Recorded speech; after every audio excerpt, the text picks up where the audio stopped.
Hello दोस्तों, कैसे हो?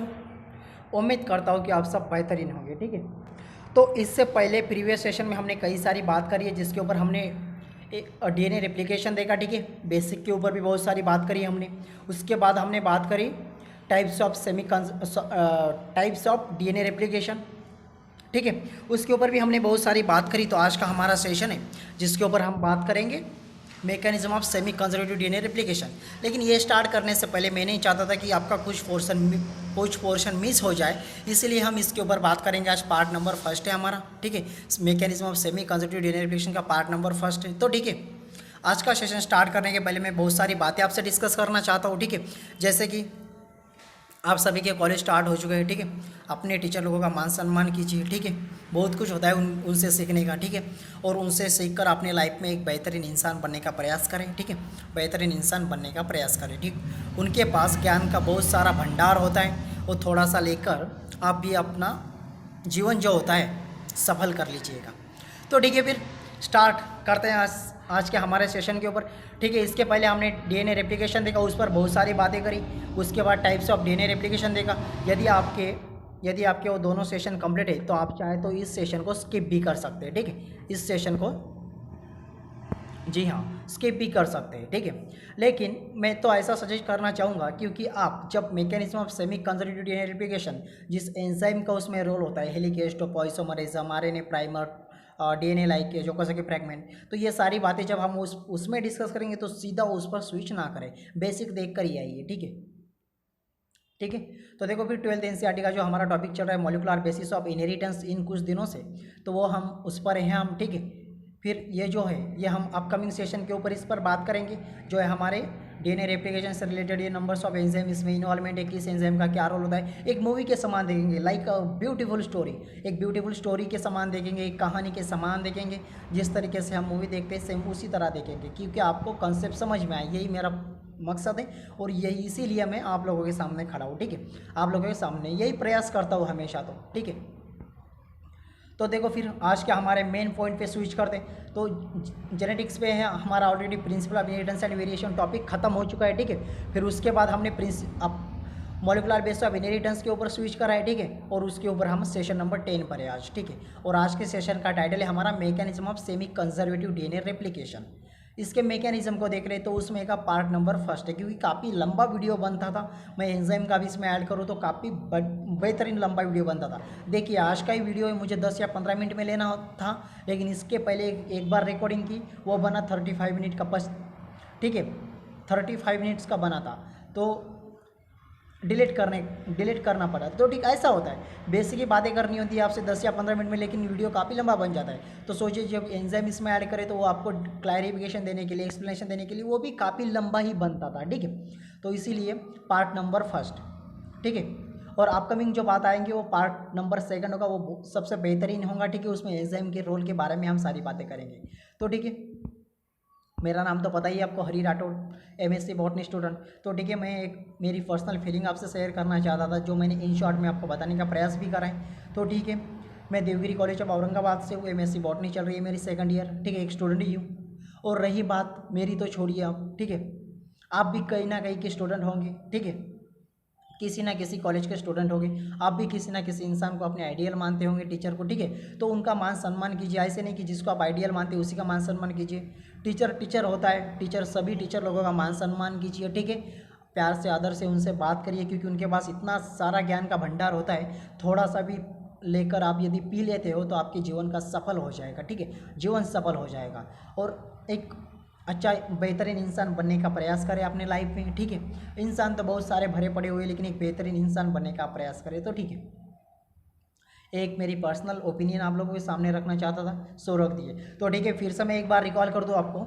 यदि आपके तीनों सेशन वो कंप्लीट है, कौन कौन से, semi DNA replication, types of DNA replication, ये दोनों सेशन आपके कंप्लीट है, तो आपके लिए ये चिल्लर लगेगा। ठीक है, चिल्लर लगेगा।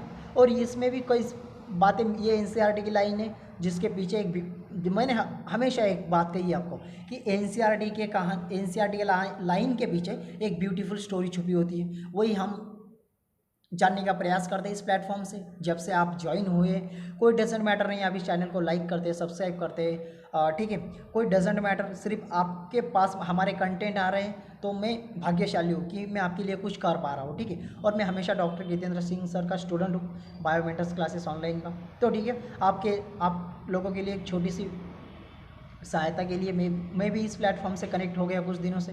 ठीक है, तो देखो फिर, ठीक है, मैं ये स्लाइड हम इसके पहले भी एक बार देख चुके हैं। कहाँ पे देखे थे भैया? तो हमने देखा था ये जब हम स्टोरी टाइटल देख रहे थे molecular basis of inheritance VL number first, session number पहली, जो सेशन नंबर पहला देख रहे थे फर्स्ट नंबर वाला, उसमें हमने ऑलरेडी इसके ऊपर डिस्कस किया है। अब ये यहाँ पे ऐड करने का मकसद क्या था मेरा? तो भैया यही कि हम भूले नहीं हैं, हमारा टॉपिक चल रहा है मॉलिक्यूलर बेसिस ऑफ इनहेरिटेंस, हम भूले नहीं हैं। तो देखो मॉलिक्यूलर बेसिस ऑफ इनहेरिटेंस हमारा टॉपिक चल रहा है, उसके बाद हमने स्विच किया DNA के ऊपर। किसी को लग रहा था कि DNA जैसे ही हमारा खत्म हो हमने इसके ऊपर डबल हेलिक्स देख लिया, न्यूक्लियोसाइड देख लिया है, न्यूक्लियोटाइड देख ली थी, पोलैरिटी देख ली थी कि दोनों स्टैंड एक दूसरे में अपोजिट पोलैरिटी होती है दोनों में। ठीक है, सारी बातें हमने देख ली है। तो फिर किसी के मन में ये चल रहा था कि इसके बाद मैं स्विच करूंगा RNA के ऊपर, तो मैंने ऐसा किया नहीं। हमने DNA से रिलेटेड DNA टू DNA बन रहा है, मतलब रेप्लिकेशन है, तो हमने सीधा स्विच कर दिया रेप्लिकेशन पे। हमने ये सोचा कि एक बार क्यों ना DNA को ही ख़त्म कर दिया जाए। जब हमने DNA को हाथ लगाया तो DNA क्यों ना ख़त्म कर दिया जाए। उसके बाद हम उसके बाद हम RNA के ऊपर भी आएंगे और RNA से रिलेटेड बहुत सारी बातें भी आप लोगों से करेंगे। ठीक है, ट्रांसक्रिप्शन ये उसके बाद भी करेंगे। ठीक है, लेकिन इसके बाद हम RNA के ऊपर आएंगे। RNA के ऊपर वो जो 3 टाइप्स होते हैं उसके, mRNA, rRNA, tRNA, और उस इनमें इनके फंक्शंस क्या होते हैं। ठीक है, और RNA वर्सेस DNA, ये प्री सेशन जो एक स्टेप बाय स्टेप के फॉर्म से हम चल रहे हैं। ठीक है, सेशन एक फॉर्म स्टेप बाय स्टेप के फॉर्म से चल रहे हैं हम। ठीक है, तो मैं भूला नहीं हूँ, इसलिए मैंने वो स्लाइड वहाँ पे जानबूझ के ऐड करी थी आप लोगों के लिए। तो ठीक है, फिर स्टार्ट करते हैं आज का सेशन हमारा, semi conservative mode of DNA replication part number first. तो देखो, the semi conservative nature of DNA replication was propose by Meselson and Stahl, ये 2 नाम के वैज्ञानिकों ने इसको खोजा है। ठीक है, मिशेल्सन एंड स्टाहल ने। ठीक है, तो देखो सेमी कंजर्वेटिव DNA रेप्लिकेशन के ऊपर हमने ऑलरेडी बहुत सारी बात करी आप लोगों से कि क्या क्या होता है। एक पैरेंटल DNA होता है जो प्रोड्यूस करता है, दो डॉटर DNA को प्रोड्यूस करता है, और दोनों जो डॉटर DNA प्रोड्यूस होता है उसका दोनों डॉटर DNA में बिल्कुल एक ही समान का मैकेनिज्म होता है, जिसका half of the part of DNA is coming from parental DNA and remaining half of the part DNA is a totally new synthesized DNA। दोनों डॉटर DNA में बिल्कुल ऐसे समान होता है, मतलब आधा हिस्सा पैरेंटल आधा हिस्सा नया डॉटर DNA, इसलिए हम उसको सेमी कहते हैं। सेमी मतलब बोथ आर इक्वल। कौन कौन से both are equal? PD and DD। PD मतलब पैरेंटल DNA, DD मतलब डॉटर DNA। ये बहुत सारी बातें हमने इसके पहले करी है आपसे, मुझे ज़्यादा क्लैरिफिकेशन देने की ज़रूरत है नहीं, ना ज़्यादा एक्सप्लेनेशन देने की ज़रूरत है। ठीक है, ये ऑलरेडी हमने बहुत सारी बातें इसके ऊपर करी है। तो ठीक है, फिर एज इट इज़ क्लियर। ठीक है, तो किसने प्रपोज किया? 2 नाम के वैज्ञानिक, मिशेल्सन एंड स्टाहल। आपको यदि पूछे जाते हैं NCERT में तो, और NCERT हमें लगता है कि यार बेसिक है, आप चाहे तो स्किप भी कर सकते हैं, लेकिन बेसिक से ही कई बार क्वेश्चंस आते हैं। हम पढ़ते यार हमने इतना बड़ा मैकेनिज्म पढ़ लिया, लेकिन एक्चुअली ये दिया था किसने? सेमी कंजर्वेटिव, यही हमें पता नहीं होता कई बार।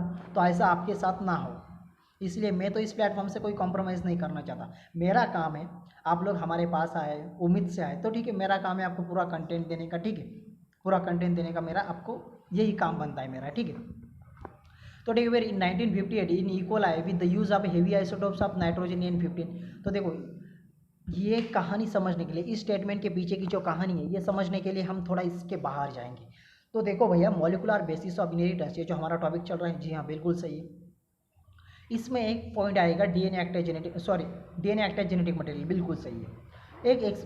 कई वैज्ञानिकों ने ये कोशिश कर रहा है, ये प्रयास करा कि एक्चुअली कैरी कौन कर रहा है, एक जनरेशन से दूसरी जनरेशन में कैरेक्टर कैरी कौन कर रहा है। आज के जनरेशन में पता है हमको कि कौन है DNA, लेकिन उस ज़माने में पता नहीं था। ये 19th सेंचुरी की बात हो रही है, 19, ठीक है, 19th सेंचुरी की बात हो रही है। तो वहाँ पे सबसे पहला इस पर एक्सपेरिमेंट किया 1928 में, जिसका नाम बताइए थोड़ा, जिसको हम बैक्टीरियल एक्सपेरिमेंट कहते हैं, ग्रिफिथ एक्सपेरिमेंट कहते हैं। ठीक है, तो एक्चुअली इस नाम के फ्रेंडिंग ग्रिप कहते हैं हम उसको, जिस वैज्ञानिक का नाम था फ्रेंडिंग ग्रिप। ठीक है, इन्होंने इसके ऊपर एक्सपेरिमेंट करने का प्रयास करा। इन्होंने 2 इसके ऊपर स्ट्रेन भी यूज़ करी थी, एक S थी एक R थी। S वाली पैथोजेनिक थी, कैप्सुलेटेड थी और स्मूथ थी, मतलब जो माइस को देने के बाद माइस सीधा मर ही जाता था, वो कौन सी थी? S वाली थी। और जो R वाली थी, तो अगर माइस पहले थोड़ा वीक होगा तो ये R देने की वजह से ज़्यादा हेल्दी हो जाएगा, तंदुरुस्त हो जाएगा। तो ये बातें हमने ऑलरेडी 12th के बेस पे देखी है। लेकिन इसके बाद कई दिनों बाद हम इस प्लेटफॉर्म पे वो सारी उसके बारे में भी बातें करेंगे। तो मैं कहने का प्रयास मेरा ये है कि 1928 में ये जानने का प्रयास किया था कि डीएनए को कौन डीएनए जो होता है रियली में एक्ट जेनेटिक मटेरियल होता है, ये जानने का प्रयास किया था ग्रिफिथ एक्सपेरिमेंट ने। तो इसको कम्प्लीटली फ्लॉप कर दिया गया, वो नहीं जान पाए कि क्या हो रहा है, उनको यही समझ में नहीं आया कि क्या हो रहा है। यस टाइप वाली स्ट्रेन रिस्पॉन्सिबल इनहेरिटेंस करने के लिए, जिस वजह से चूहा मरा, जिसको उन्होंने एक बैक्टीरियल ट्रांसफॉर्मेशन नाम का एक प्रिंसिपल लेके आए लोगों के सामने। वो एक्सपेरिमेंट उनके नाम तो रहेगा, लेकिन वो कौन आनुवंशिक पीढ़ी के लिए कौन रिस्पॉन्सिबल है, आनुवंशिक कैरेक्टर के लिए कौन रिस्पॉन्सिबल है, तो ये वो बता नहीं पाए, इसलिए इस एक्सपेरिमेंट को कम्प्लीटली फ्लॉप कर दिया गया। उसके बाद आए एक नए साइंटिस्ट 1944 में, एवरी एंड एमसी कार्टी। इन साइंटिस्ट ने प्रयास करा, इन साइंटिस्ट लोगों ने प्रयास करा, इन्होंने भी वही जो फ्रेंडिंग ग्रेप की जो कॉपी है यही कॉपी इन्होंने दोहराई, लेकिन फ़र्क इतना था कि इन्होंने वही कॉपी टेस्ट ट्यूब में अप्लाई करने की कोशिश करी थी, ठीक है।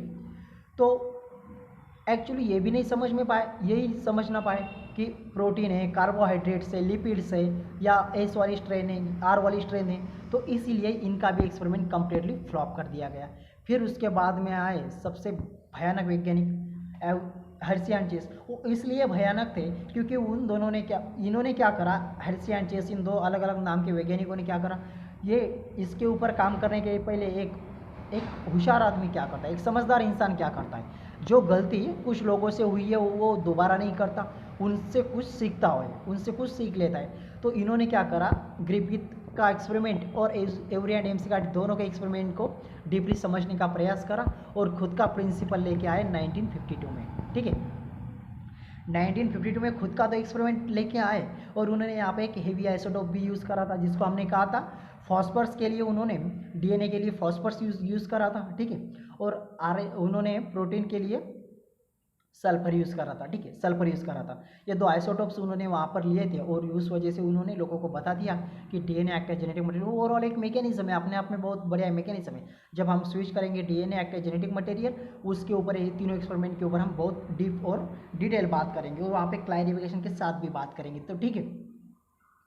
तो यही बताने का प्रयास कर रहा था मैं, तो भैया डीएनए को समझने का प्रयास, मतलब आनुवंशिक पीढ़ी के लिए कौन रिस्पॉन्सिबल है, ये समझने का प्रयास 19वीं सेंचुरी से पहले ही चल रहा था। तो देखो इन्होंने 1958 में ये बताया कि मैकेनिज्म कैसा होता है डीएनए रेप्लिकेशन का, सेमी कंजर्वेटिव मोड होता है। तो actually DNA act as genetic material की खोज हमें पता चली 1952 में, हर्शी एंड चेस नाम के साइंटिस्ट, जिनको हम हर्शी एंड चेस एक्सपेरिमेंट के नाम से ही पहचानते हैं और DNA act as genetic material के नाम से ही पहचानते हैं, ठीक है। चलो फिर थोड़ा आगे स्विच करते हैं। तो ये मेरा कहने का मकसद ये था, ये जो स्टेटमेंट था आपके सामने, तो इसके पीछे की कहानी ये थी, ये बताने का मैं प्रयास कर रहा था आपको इन शॉर्ट में, ठीक है।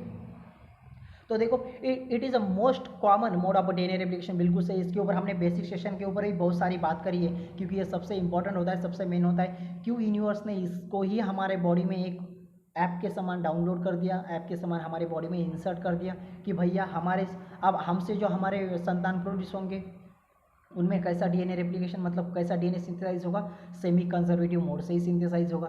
तो ठीक है, ये जनरेशन टू जनरेशन है, जिसमें कोई दौरा ही नहीं। इतने महान थे हमारे वैज्ञानिक, ठीक है, ग्रेगर जॉन मेंडल, जो इस फील्ड की खोज उन्होंने स्टार्ट करी।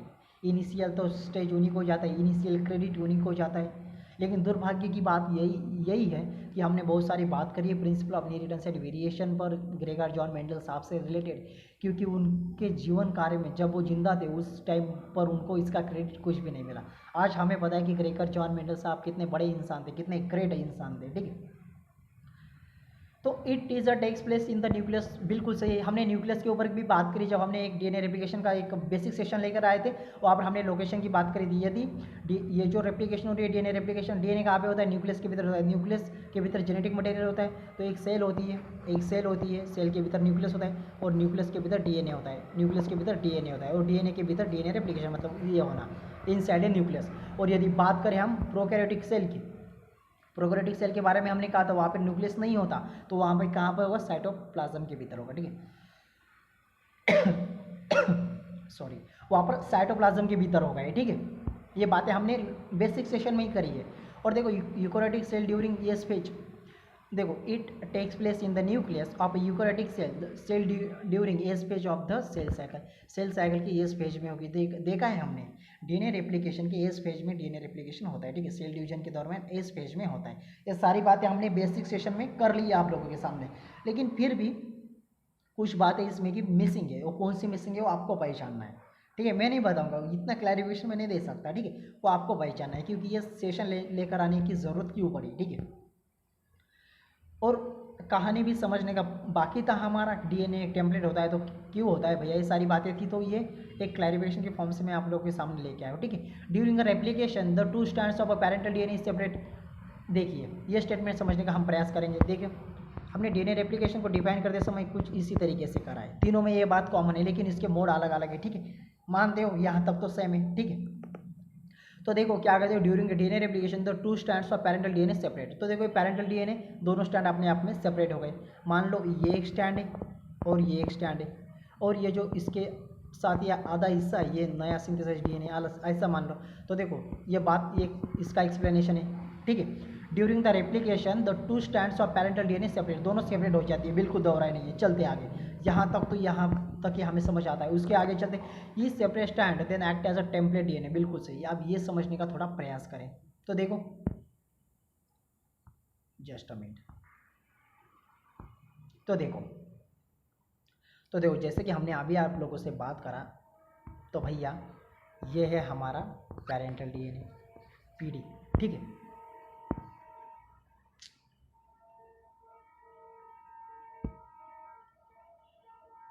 ठीक है, ये है हमारा पैरेंटल डीएनए। इससे प्रोड्यूस हुई है हमारी 2 डॉटर डीएनए, बिल्कुल सही है, मानते हो। तो हमने आपको कहा, जब हम स्पेशली सेमी कंजर्वेटिव की केस की जब बात कर रहे हैं, इस कैटेगरी की जब आप बात कर रहे हैं, तो देखो इसका जो हाफ हिस्सा है, आधा हिस्सा है,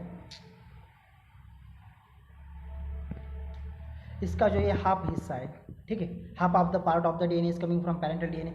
या हाफ ऑफ द, तो पेरेंट से आएगा ना। तो हमने क्या कहा था, टेम्पलेट के लिए क्या कहा था, प्री एग्जिस्टिंग ऑफ डीएनए, जिसका अस्तित्व पहले था उसको प्री एग्जिस्टिंग कहा था।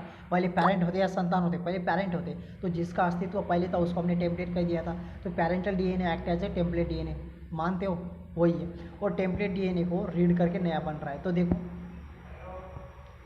ये मैं आपको और क्लियर बताने का प्रयास करूँगा। तो देखो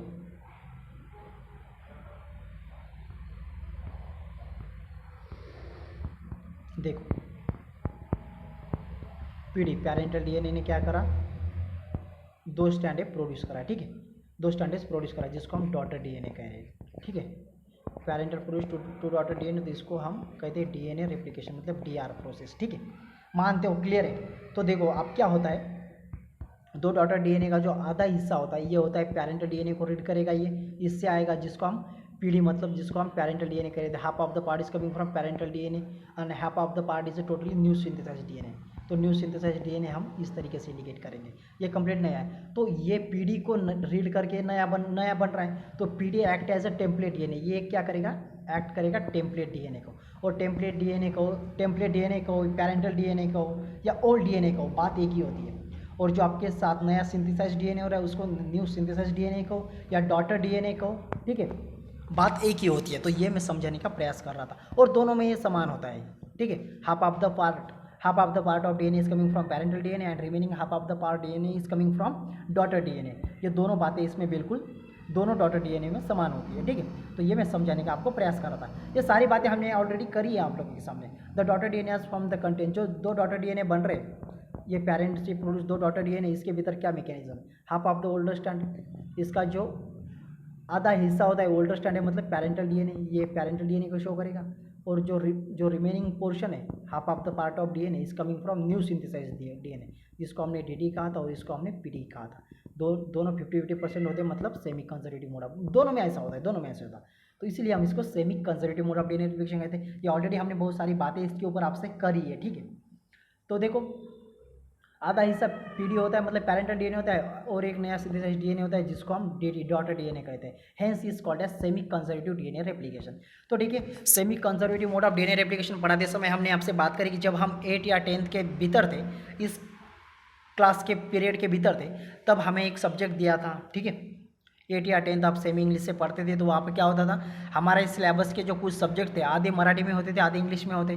तो मान लीजिए मराठी आपका न्यू सिंथेसाइज डीएनए और इंग्लिश आपका पैरेंटल डीएनए मतलब ओल्ड डीएनए या टेम्पलेट डीएनए। टेम्पलेट डीएनए को पढ़कर ही नया सिंथेसाइज डीएनए बनेगा। ठीक है, ये सारी बातें हम यहाँ पर कर रहे हैं, वो कंसेप्ट यहाँ पे अप्लाई कर रहे हैं आपके daily day to day life का, क्योंकि आप अच्छी तरीके से कंसेप्ट गेन करें। और बहुत सिंपल ही कंसेप्ट है, उतने टफ है नहीं।